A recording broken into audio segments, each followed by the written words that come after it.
Okay.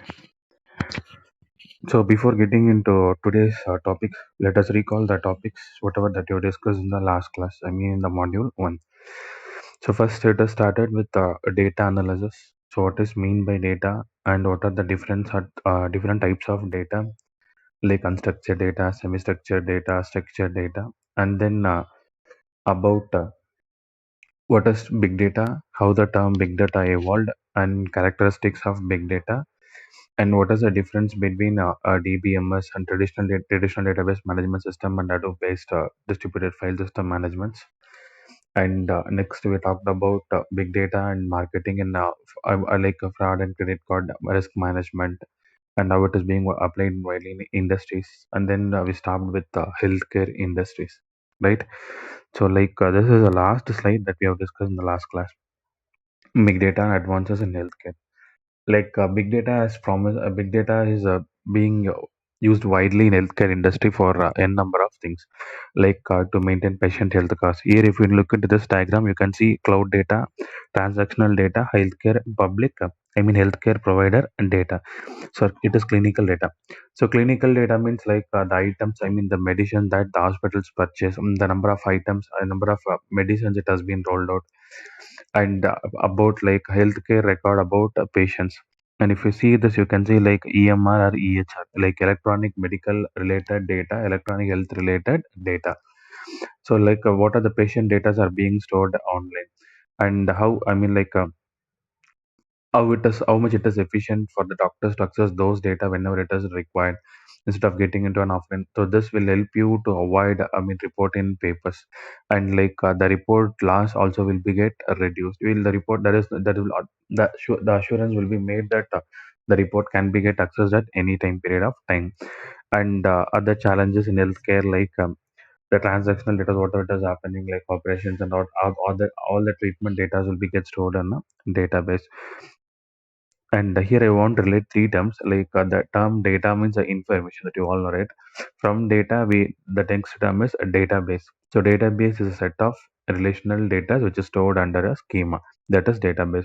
From database, it has emerged into data warehouse. Data warehouse is the set of databases where that will be holding two or three set of database. It can be a number of databases. All databases set together under a data warehouse. That is the meaning of data warehouse. And next term is data mining.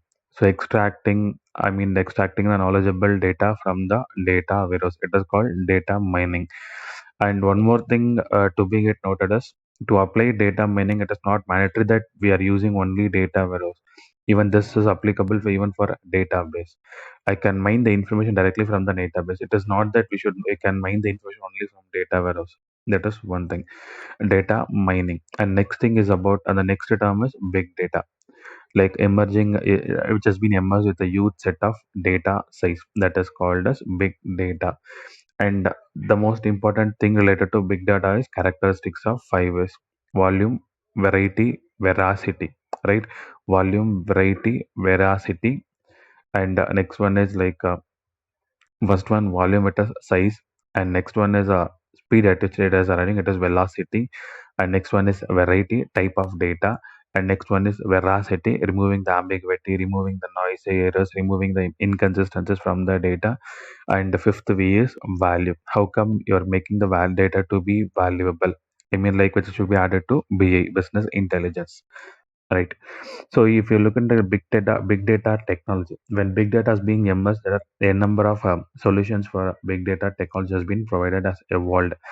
And in this, one of the most important tool which has been which came around is Hadoop, which is named as Hadoop. So Hadoop is a big data tool. Hadoop, it has evolved in Hadoop was there in the market from 2010, last 10 years back, right? So Hadoop was evolved in the market last 10 years back. Hadoop is an open source platform which can process or which can handle large amount of data at the moment.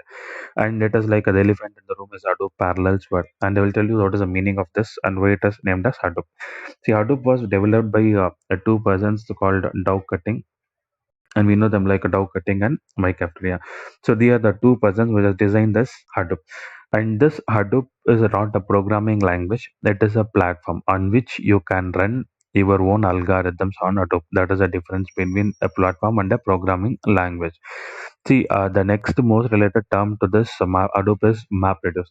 MapReduce is not a programming language. So MapReduce is implementing the concepts of I mean, like implementing the concepts or algorithms with the help of a programming language called Java, right? So MapReduce we will be having the concepts in the MapReduce. We will be implementing. I mean, we will be writing those concepts in Java. The MapReduce concepts can be written in the programming language or can be written with the help of programming language called Java. Mostly we write this MapReduce programs with the help of Java, right? So those sort of programs can be get executed on the platform called Hadoop. So Hadoop is just a platform. So it is a platform in like which gives you a place to execute the data big to execute and process use data sets at a I mean at a guess smart at a time period. But whereas if I talk about MapReduce is a way of implementing this programming language with the help of Java. This can be get implemented. This works on a tool called Hadoop. That is the difference between platform and this is what MapReduce. And here we have one more thing called Scoop. Squoop. Scoop means it is I can expand this as like SQL plus Hadoop. That is called Scoop. SQL plus Hadoop. And what is the meaning of this? Is see, SQL we know it is a relational database system, and Hadoop if we take it as Hadoop, and Hadoop the storage of Hadoop will be a parallel file system. I mean, like even Google file system (GFS), it is also using same parallel file system. The file system which is used by Google search engine, it is also parallel file system. And this Hadoop is using the parallel file system. It means where the same set of data will be stored across multiple set of nodes in a group of clusters in a network, so that the data loss will be reduced. Second thing is the replica data. I mean, the copy of the data will be get stored on the other nodes also, so that if one node is being if one node is being if one node is being removed because of pollution, or if one node has failed, or if one node has or if one node is failed to work, then the data will be made available in the other nodes. The other nodes will be helping you to access the data loss will not be there. And the only thing is like the data will be stored on multiple copies across servers in a group of nodes, that is in a group of clusters. Like a cluster will be having a multiple number of nodes all together. And similarly, you can see a number of clusters are there, a number of clusters in a distributed file system environment like DFS. That is called HDFS, Hadoop Distributed File System. I mean, like this file system is a storage in which storage the data will be get stored across multiple number of clusters in a group. I mean, multiple number of nodes in a group of clusters. In this way, the data will be get arranged in a block manner, like a block. What each that is one block of data in cluster A. I mean, one block of data in the node A, one block of data in the node B, one block of data in the node C. In that way, the data will be get stored. And even when it is distributed, I mean, like as I told you, like. When you're trying to store or hold some 1 GB of data in a computer, and if you're passing with a single computer, same thing, the same 1 GB of data can be get stored across multiple number of clusters or multiple number of nodes. When you process it, this will be a little bit fast than the or a normal one. That is what distributed file system, and it is what the same thing like Hadoop distributed file system is following. Like, so Hadoop is a platform, it is not a programming language, and MapReduce is a concept will be writing in the programming language called Java. Okay, so this is the difference between this, that, and that. And we have n number of tools like this. Like if I talk about Hive, we can talk about Hive, Pig. There are n number of tools. The reason is like Hadoop can handle large data set at a moment. I mean, what is the specialty with Hadoop is if the input is unstructured, Hadoop has the capability to hold the unstructured data, to hold process it. If it is semi-structured, Hadoop has the capability to do it. Whatever the data in its native form, and even if it is a if it is a unstructured or semi-structured or structured, the data this Hadoop can hold this Hadoop can hold and store and process the data in its native form. That is one speciality with Hadoop. Okay, so this is what the purpose of Hadoop. So Hadoop stores the petabytes and terabytes expensively. Just give me a minute.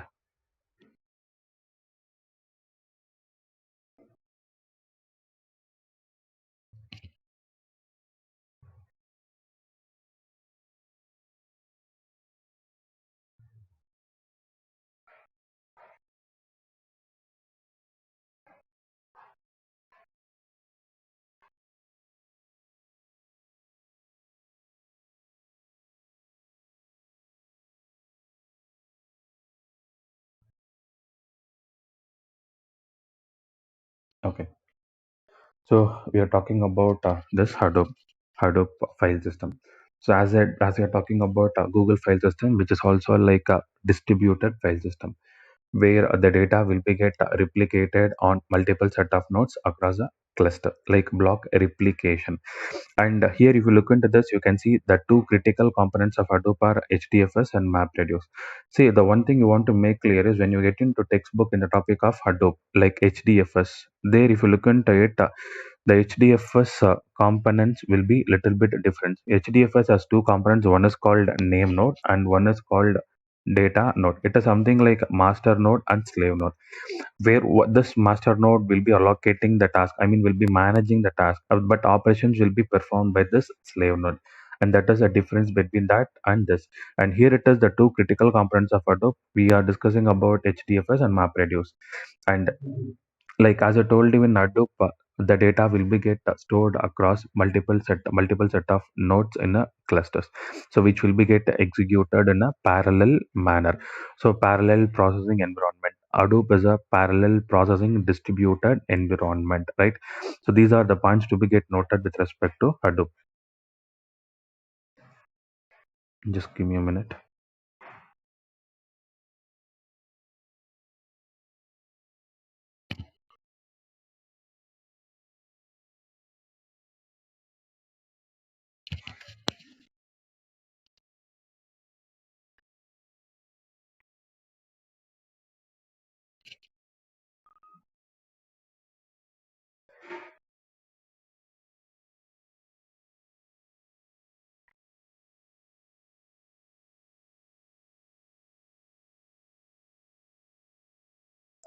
Still, is there anyone waiting for approval to join?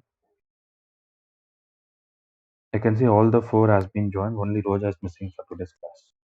Okay. If you have any problem in relogging, or if you're relogged with any network issues, if you have any problem with that, you just post me in public chat. I will upload it. I will. Okay. So the difference between Hadoop and MapReduce. Hadoop is a platform which will be helping you to execute your own algorithms, which can process a huge data set at a time. And second thing, MapReduce, as I told you, like MapReduce is not a platform which will be executing with the help of Hadoop, like HDFS system. MapReduce, we have few concepts called MapReduce, and we'll be discussing about those concepts later in the next upcoming slides. And those concepts will be written in the programming language called Java. Like this will be performing the this can process the huge data set in a parallel manner. That is the difference between Hadoop and MapReduce. So if we talk about Hadoop HDFS, it is a distributed file system. That is the meaning of DFS, distributed file system. And second thing is the two major components of Hadoop are one is name node and second one is a data node, like a name node and data node. And next one is about MapReduce. In MapReduce, there are, if we talk about MapReduce, I have important methods called like split, map, reduce, combiner. So these are the four important methods related to MapReduce. Okay, I'm just summarizing you in short. Let us discuss in brief in the next slides. Okay. And next, like when I talk about like processing this kind of data sets, the traditional system is different from the current system. Like the two basic concepts are the data needs to be stored in a system. I mean, like whenever I'm trying to store a data in my system, the hardware capability or the extension of hardware should not be a challenge. Should not be a challenging task for me to manage my hardware capabilities. And second thing, if I try, whenever the data is trying to process it, and what sort of processing am I going to do it? What like am I going to analyze and I'm going to come out with any kind of predictive, or I'm going to predict something. For example, I just want to predict or count the frequency of words in a given file. I mean, like for example, if you're given a text file, in this you want to count the words. For example, like hello, welcome to college. I need to find the frequency of words in a given text file. That is simple. Same thing if I'm trying to do the same task in a group of text files, that is complicated. Same thing if I'm trying to do from more than 1,000 or 2,000 or more than 5,000 text fields, then it is highly complicated. That is what the highly complicated task can be done with this Hadoop. right? So it is one thing. And whatever the data that I'm storing, I'm going to processing the data, I'm going to process it, I'm going to analyze it. I mean, I'm going to come out with some analytics. Either it is up to you to come out with predictive analytics or descriptive analytics or prescriptive analytics. It is up to us, right? So either we can come out with what we can come out with a summary of what all things happened and what we want to convey with the what we want to convey with the analytics. It is like a small survey, as I told you in the last class. And second, it can also be in the way like how Hadoop is doing. If I want to go for prediction, I can go for prediction. And whenever I talk about prediction, like in data mining, we have four concepts. One is classification, regression, and third one is clustering. Fourth one is association. And this can be categorized under two major topics. One is called supervised learning. One is called unsupervised learning. So supervised learning will be like a supervised learning is what is the use of supervised learning? Supervised learning can be applied on labeled trained data set. It is applicable for well-trained data set. That is supervised learning. When you talk about unsupervised learning can be applied for, just hold a minute. I will just approve one more user.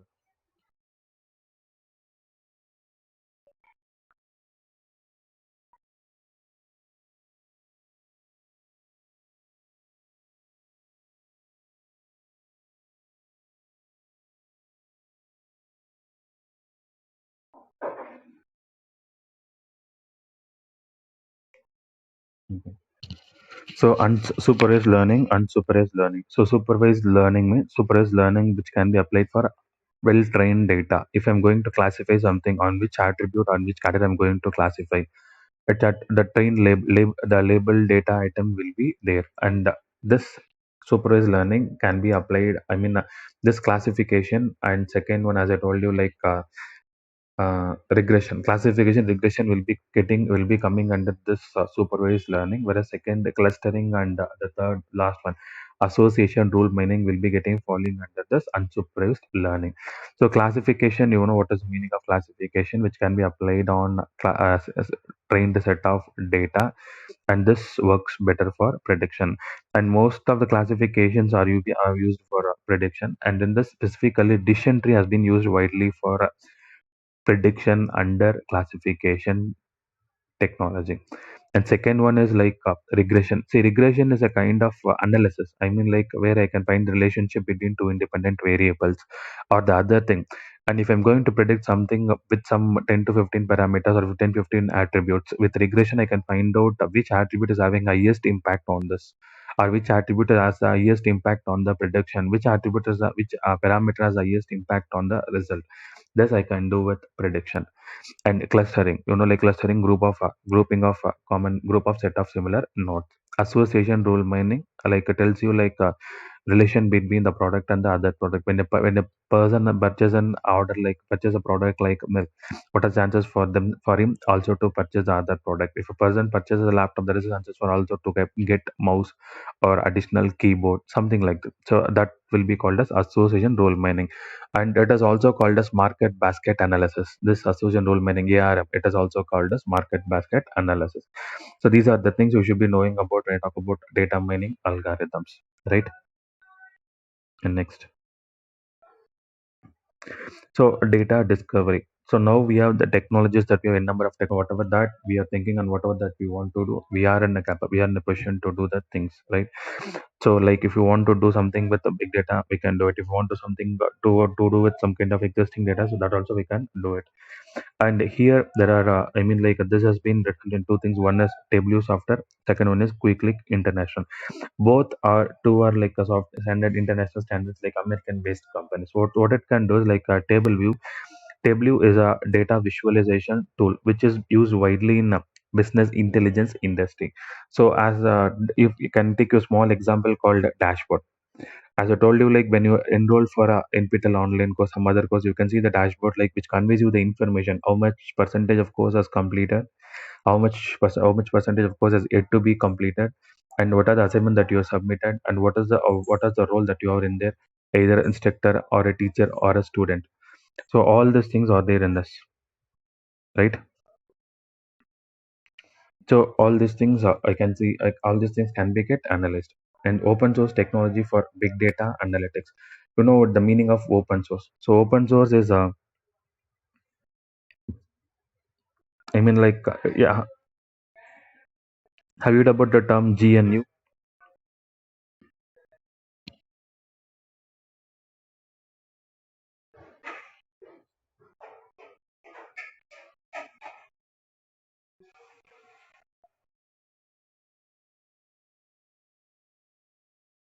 So general public license, I mean, like, which will not be having any specific license, which will not be having any specific restriction to it. That will be get which you can access the data, you can access the software without it will not be any copyrights, any, I mean, like, the transferability will be made easier in achieving this. There is open source, and this open source software, like, when the term open source software comes, I mean, like, it is an opportunity for each and every one of you, or each and every one of the programmers or the developers.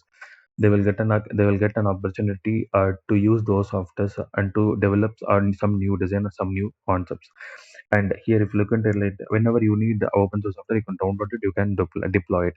You need not to wait for any you will be free from restriction. That is one thing. And second, even if I use open source software OSS, those will not be requiring any kind of licenses. And cloud and the big data. So now there is, I mean, like, now we are not much bothered about cloud computing. Cloud computing was there in the past. I mean, like, which will be helping you to use the resources on the internet, where you can store your data on the internet, where you can store the data on the cloud.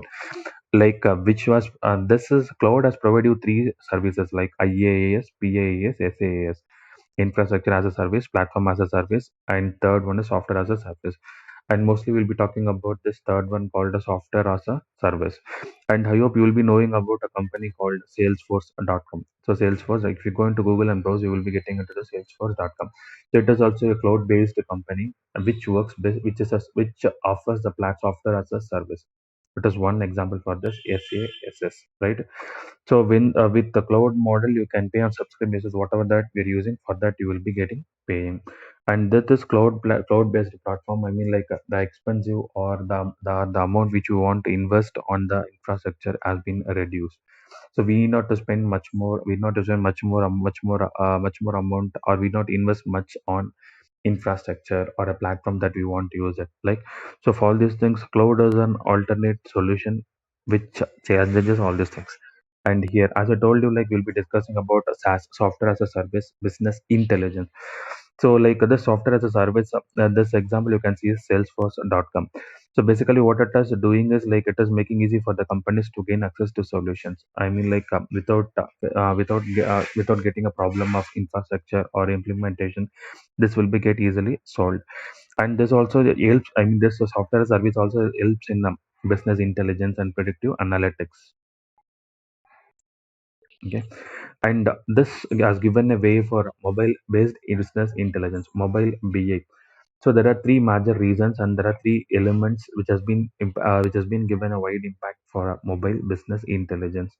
And the one which has been getting divided into mobile intelligence is location with the mobile. Like, with GPS, we can track. The best example for this is Ola and Uber. And the second one is, even whenever you are asked to fill some Google forms or to fill some other data, when or to access some mobile apps like SBA, some other apps, so it will be always asking you to allow permission for to access the location, right? So these are some location based apps. First one, second. So it is not like just getting the location access data, which also makes sure that the transaction data that whatever we use should be get secured. For example, when you can use the entire bank transactions in your mobile with the help of Paytm, PhonePe, Google Pay. So all these also which is being linked to this, like business intelligence. So which intelligence made better, like, where you are using the entire banking applications, banking technologies into your mobile with the help of small apps, which will not require even you to enter the net banking transaction IDs, password. Nothing is required. Just you will be having some UPI ID, and along to that you can have some a Google Pay pin. With that you can do some transactions, right? And third, multimedia functionality. That is a well-known thing is like what can tell you about WhatsApp, Facebook, Twitter, Instagram. So these are the n number of things which is making, I mean, a smartphone is being wise used. Now, I mean, whatever the application that we use, from attendance entering system to result system and accessing evaluation, everything now it is available in terms of mobile apps. So all comes into Android application, right? So these are the three major elements which impacted major change in mobile business intelligence. And the three challenges with the mobile business intelligence are: first, managing the standards for rolling out these devices. I mean, like, how come the capability of these devices? Even if it is a computer, you can talk about 32-bit, 64-bit. But when I talk about a smartphone, I can't talk about like 32-bit, 64-bit. I just only providing an online app. So just based on like Android app or Apple, or it is designed for iPhone, such a way I can design an app and I can make an app to be get used. And second more thing is managing the security. This is most challenge. So whenever I go for online transactions or some other payments, it should be make sure that it is free from, away from this. And third, managing your own device. You need to bring your own device to be get connected to in this online social market through this BA. So these are the three major challenges. And next one is crowdsourced analytics. See, before getting into crowdsourced analytics, I will tell you an example. I hope you will be knowing about a freelancer. Have you heard about a freelancer?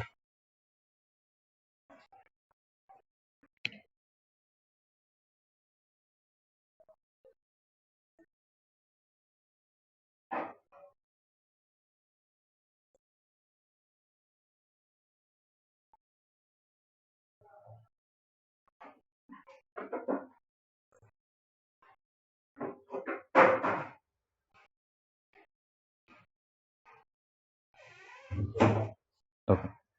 So there is a website called Freelancer. If you go to Google and type Google, I mean, if you go to Google and type freelancer, you can get the accessibility of website. What is that freelancer? It's like, for example, some people will be telling like I'm working as a freelancer. It does meaning is like if I have a project, I can post my, I'm free to post my project on a freelancer. And it's similarly, a number of people, I mean, even companies, they post their own projects on a freelancer.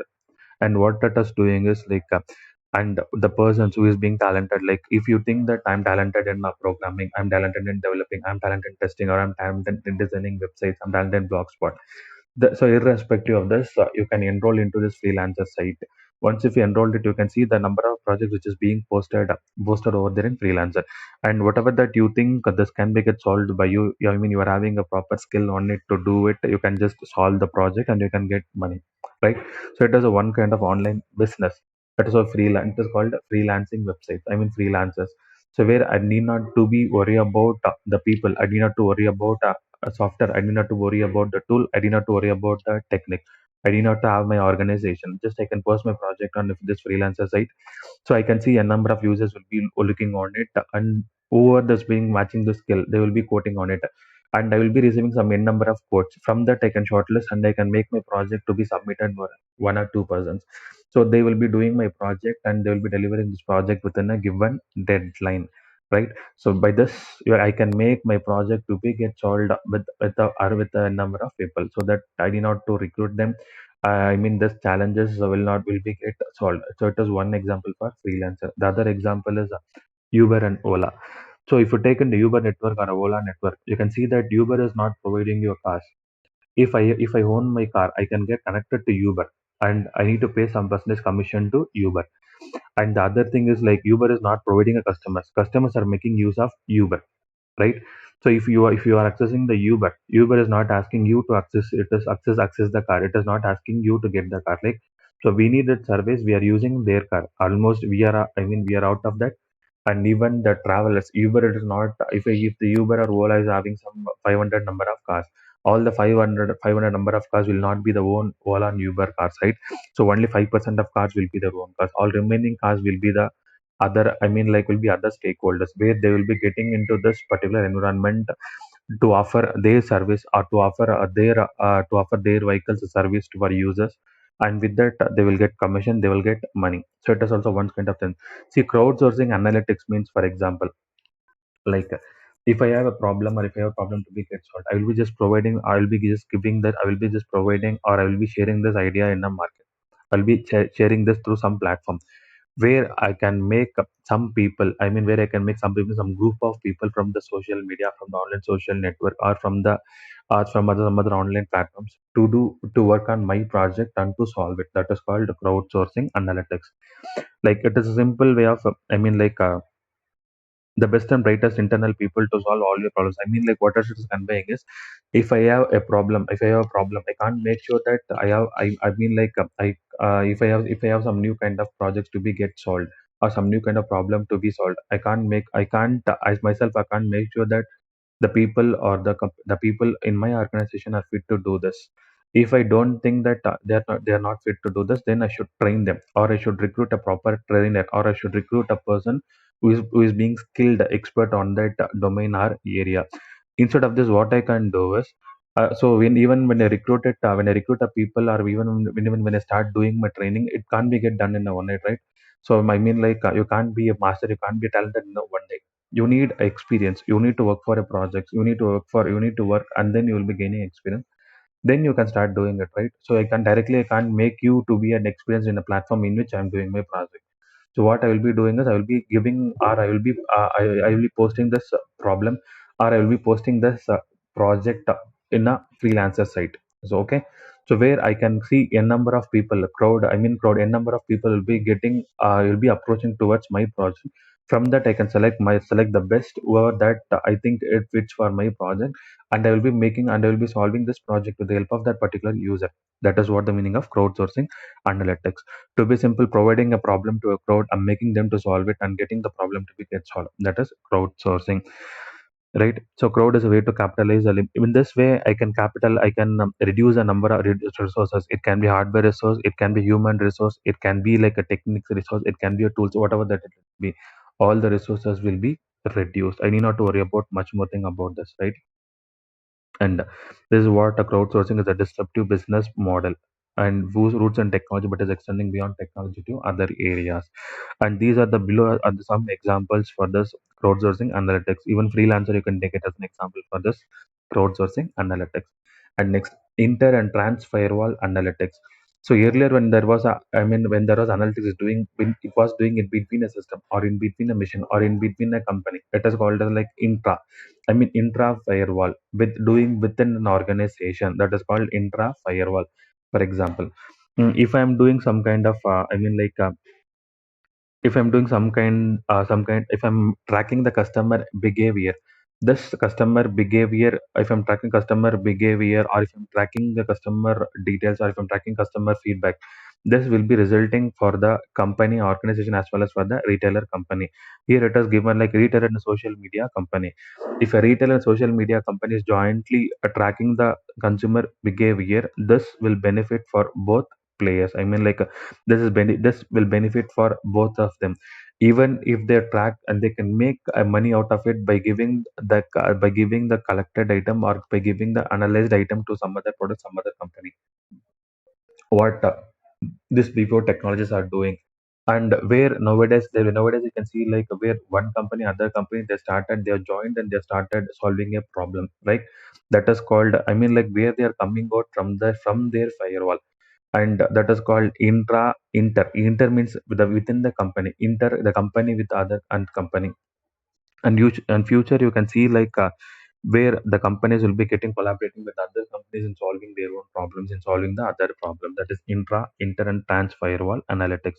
And if you look into this slide, you can see like it will not very long before internal data and insights. Only with the internal data, in only the internal firewall, only with the internal insights, things are working on. But now you can see like today they are doing intra firewall analytics with the data within the firewall limit, that is intra. But in future or tomorrow, it may be like collaborating or working with public domain spaces, or working with some other companies, or getting tie up with some other companies working on those things. So this is called trans firewall analytics, right? So it is the meaning of intra and inter to trans firewall analytics. And next one, like if you look into this diagram, you can see, the connectivity or the relation between the inter and trans firewall analytics. So initially you can start it has started with this the green round symbols, like social data, location data, with trends data, retail spends data. So with when you're talking about these data, if this is talking about this in this about this will be talking within this your firewall. And when I'm moving from this to intra firewall, I should make sure that security. One thing is security to be addressed. Second, the noise, other problems should be get reduced when getting into the next level of thing. Once if I'm getting into the intra firewall, then later on I can get connected to inter firewall, and then I can get connected to The next one, what is called as like advanced firewall analytics. So this is a trend. Okay.